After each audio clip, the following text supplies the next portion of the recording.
ಉತ್ತರ ಕರ್ನಾಟಕ ನ್ಯೂಸ್ಗೆ ಸ್ವಾಗತ. ನಾನು ಪ್ರಿಯಾ ಶ್ರೀಗುರು.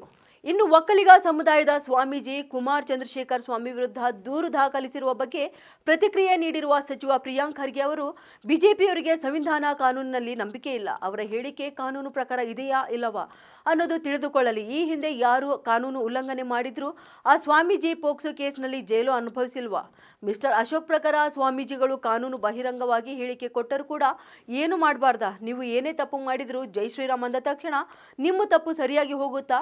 ಹಂಗಂದ್ರೆ ಇವರ ಹೇಳಿಕೆ ಸರಿನಾ? ಪೇಜಾವರ ಹೇಳಿಕೆ ಬಗ್ಗೆ ಬಿಜೆಪಿ ಮೌನವಾಗಿದೆ ಅಂದ್ರೆ ಮನಸ್ಮೃತಿ ಸಮರ್ಥನೆ ಅಂತಾನೆ ಅರ್ಥ. ಕುಮಾರಸ್ವಾಮಿ ಅಧಿಕಾರ ಹಸ್ತಾಂತರ ಮಾಡಿಲ್ಲ ಅಂತ ಹೇಳಿ ಯಡಿಯೂರಪ್ಪ ಕಣ್ಣೀರು ಸುರಿಸಿ ಓಟ್ ಕೇಳಿದ್ದು ಬಸವಣ್ಣನವರ ಹೆಸರಿನಲ್ಲಿಯೇ ಅಲ್ವಾ? ಸಮಾಜಕ್ಕೆ ದಾರಿದೀಪ ಆಗಬೇಕಾದ ಸ್ವಾಮಿಗಳು ಬೆಂಕಿ ಹಚ್ಚಿಕೊಂಡು ಹೋಗ್ತಾ ಇದ್ರೆ ಸುಮ್ಮನಿರಬೇಕಾ? ಇಂಥದಕ್ಕೂ ಸಮರ್ಥನೆ ಮಾಡಿಕೊಳ್ಳಲು ಬಿಜೆಪಿಯವರಿಗೆ ನಾಚಿಕೆ ಬರ್ತಿಲ್ವಾ? ಅಶೋಕ್ ಅವರೇ, ಇಂಥವರ ಪರ ನೀವು ಒಬ್ಬರು ಬೀದಿಗಿಳಿದ್ರೆ ಲಕ್ಷಾಂತರ ಜನ ಸಂವಿಧಾನ ರಕ್ಷಣೆಗೆ ಬೀದಿಗಿಳಿತಾರೆ ಎಂದು ಎಚ್ಚರಿಸಿದರು. ತಪ್ಪೇ ಅಲ್ವಾ? ಅಂದ್ರೆ ಆಸ್ ಪರ್ ಮಿಸ್ಟರ್ ಅಶೋಕ್, ಸ್ವಾಮೀಜಿಗಳಿರ್ಬೋದು, ಸಮಾಜದಲ್ಲಿ ಯಾರು ಮಠಗಳು ನಡೆಸ್ತಾರೆ ಅವರು ಕಾನೂನು ಬಾಹಿರವಾಗಿ ಹೇಳಿಕೆ ಕೊಟ್ರೆ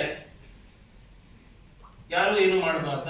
ಅಂದ್ರೆ ನೀವು ಏನೇ ತಪ್ಪು ಮಾಡಿದ್ರು ಜೈ ಶ್ರೀರಾಮ್ ಅಂದ ತಕ್ಷಣ ನಿಮ್ಮ ತಪ್ಪುಗಳು ಸರಿಯಾಗ್ಬಿಡುತ್ತಾ? ಆಮೇಲೆ ಅವರೇ ವಿಷಾದ ವ್ಯಕ್ತಪಡಿಸಿದಾರಲ್ವಾ? ಅಂದ್ರೆ ವಿಷಾದ ವ್ಯಕ್ತಪಡಿಸೋದು ಯಾವಾಗ? ತಪ್ಪನ್ನ ಅರ್ಥಕೊಂಡು. ಇದು ಈ ಸ್ವಾಮೀಜಿ ಇರ್ಬೋದು, ಪೇಜಾವರ ಶ್ರೀಗಳು ಇರ್ಬೋದು, ಹೇಳಿದ್ ಸರಿ ಅಂತೀರಾ ಬಿಜೆಪಿ ಅವರು?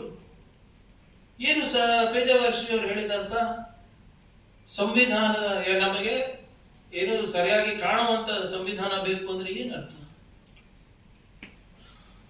ಇದರಲ್ಲಿ ಬಿಜೆಪಿಯವರು ಬಹಳ ಸ್ಪಷ್ಟವಾಗಿ ಎಕ್ಸ್ಪೋಸ್ ಆಗಿದ್ದಾರೆ. ನೀವು ಕಳೆದ 4 ದಿನದಲ್ಲಿ ಆದಂತ ಘಟನೆಗಳನ್ನ ತಾವು ದಯವಿಟ್ಟು ನೋಡಿ. ಪೇಜಾವರ ಶ್ರೀ ಹೇಳಿಕೆಗೆ ಬಿಜೆಪಿಯವರು ಸುಮ್ಮನಿದ್ರು ಅಂದ್ರೆ ಮನುಸ್ಮೃತಿ ಕರೆಕ್ಟ್ ಅಂತ ಒಪ್ಕೊಂಡ. ಒಕ್ಕಲಿಗ ಸ್ವಾಮೀಜಿಯವರು ಭಾರತೀಯ ನಾಗರಿಕರಿಗೆ, ಕೆಲವು ಭಾರತೀಯ ನಾಗರಿಕರಿಗೆ ನೀವು ಓಟಿನ ಹಕ್ಕು ಕಸ್ಕೋಬೇಕು ಅಂತ ಹೇಳಿದಾಗ ಅದನ್ನು ಸಮರ್ಥನೆ ಮಾಡ್ಬೋದು. ಅಂದ್ರೆ ಅವರಿಗೆ ಸಮಾನತೆ ಇಲ್ಲ. ಮತ್ತೆ ಯತ್ನಾಳ್ ಅವರು ಬಸವಣ್ಣನವರು ಹೇಳಿ ಅಂತ ಹೇಳ್ತಾರೆ, ಅಂದ್ರೂ ಸುಮ್ಮನಿರ್ತಾರೆ. ಇದು ಸ್ವಲ್ಪ ದಯವಿಟ್ಟು ಗಮನಿಸಿ. ಸಂವಿಧಾನದಲ್ಲಿ ಯಾರ ಆಶಯಗಳಿರೋದು? ಬುದ್ಧನ ಆಶಯ, ಬಸವನ ಆಶಯ, ಸಮಪಾಡು ಸಮಪಾಲು. ಬಸವಣ್ಣ ಅವರ ಹೆಸರು ಹೇಳ್ಬಿಟ್ಟು ಓಟ್ ತಗೋತೀರಾ?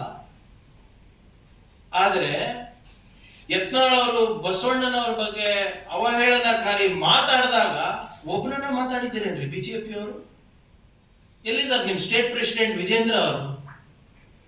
ಇದೇ ಕುಮಾರಸ್ವಾಮಿ ಅವರು ನಿಮ್ಮ ತಂದೆಯವರಿಗೆ ಅಧಿಕಾರ ಹಸ್ತಾಂತರ ಮಾಡಿಲ್ಲ ಅಂತ ಹೇಳಿ ಲಿಂಗಾಯತ್ ಸಮಾಜದ ಹೆಸರಲ್ಲಿ ಇಡೀ ರಾಜ್ಯ ತುಂಬಾ ಓಡಾಡಿ ಕಣ್ಣೀರು ಸುರಿಸಿ ಮುಖ್ಯಮಂತ್ರಿ ಆಗಿದ್ದು ಬಸವಣ್ಣನವರ ಹೆಸರಲ್ಲಿ ಅಲ್ಲಪ್ಪ. ನಿರಂತರ ಸುದ್ದಿಗಾಗಿ ನೋಡ್ತಾ ಇರಿ ಉತ್ತರ ಕರ್ನಾಟಕ ಸುದ್ದಿವಾಹಿನಿ.